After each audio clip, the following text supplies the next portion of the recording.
Assalamualaikum warahmatullahi wabarakatuh. Kami dari kelompok 4 yang diketuai oleh Naura Atifah Rahma dari Kejabong City akan menampilkan animasi yang bertemakan tentang kebersihan lingkungan. Halo guys, nama aku Naura. Aku Aisyah. Aku Bunga. Aku Widya. Aku Evelyn. Kami mengambil judul tersumbatnya saluran air di wastafel, yaitu karena sampah. Nah, di kehidupan sehari-hari pastinya kan kita butuh makan. Karena dengan kita makan, kita mendapatkan energi untuk melakukan aktivitas. Setelah makan, tentunya kita harus mencuci piring bekas makanan yang telah kita gunakan. Namun, biasanya saat makanan tidak habis, kebiasaan buruk tidak membuang sampah di tempat sampah sering menjadi pemicu membuang sampah di wastafel. Sisa-sisa makanan yang kita buang ke wastafel dapat menjadi penyebab utama tersumbatnya aliran air di wastafel. Kurang terawatnya wastafel dengan tidak adanya filterasi yang menahan sampah, maka dapat menghancurkan pipa saluran air yang menyebabkan air meluap ke atas dan mengeluarkan sampah makanan dan berserakan ke lantai. Maka dari itu, kita harus menemukan solusi dari permasalahan tersebut. Apa ya solusinya? Bagaimana sih cara mengatasinya?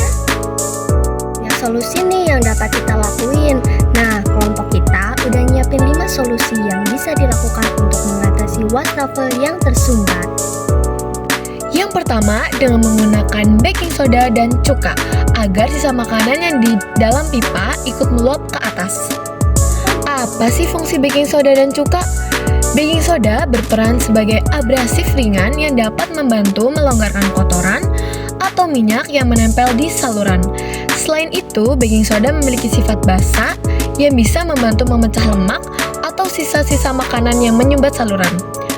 Kombinasi kedua bahan ini efektif untuk membersihkan saluran secara alami tanpa menggunakan bahan kimia keras. Setelah menuangkan baking soda dan cuka, biasanya disarankan untuk didiamkan selama beberapa menit, kemudian menyiramkan dengan air panas untuk membersihkan kotoran yang sudah terurai.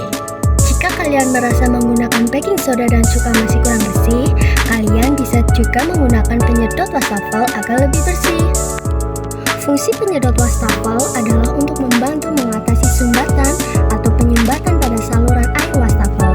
Alat ini bekerja dengan menciptakan tekanan udara di dalam pipa yang dapat mendorong atau menarik benda yang menyumbat, sehingga saluran udara bisa kembali lancar. Penyedot wastafel umumnya digunakan untuk membersihkan saluran udara dari tumpukan kotoran seperti rambut, sabun, atau minyak yang ada. Yang ketiga, membuang sampah pada tempatnya. Setelah sampah yang disedot naik ke atas, buanglah sampah pada tempatnya agar tidak terjadi penyumbatan di wastafel lagi. Setelah kalian membuang sisa makanan pada tempatnya, silakan kalian membeli cairan filtrasi untuk mencegah sampah makanan di wastafel. Apa sih fungsi filtrasi? Fungsi filtrasi di wastafel cuci piring adalah menyaring kotoran, lemak, dan partikel besar dalam air limbah sebelum dibuang. Sistem ini mencegah penyumbatan, menjaga kebersihan saluran, dan mengurangi bau serta membantu sistem pembuangan. Setelah permasalahan terselesaikan, bersihkan saluran wastafel secara rutin agar tidak tersumbat lagi. Buanglah sampah sisa makanan pada tempatnya. Jadi, buat kalian yang di rumah wastafelnya tersumbat, bisa dicoba nih solusi dari kelompok kita. Selain mudah dan efisien, cara ini sangat dianjurkan untuk dicoba. Jadilah orang yang sadar akan kebersihan lingkungan. Karena ketika lingkungan bersih, maka akan menciptakan suasana yang nyaman. Terima kasih.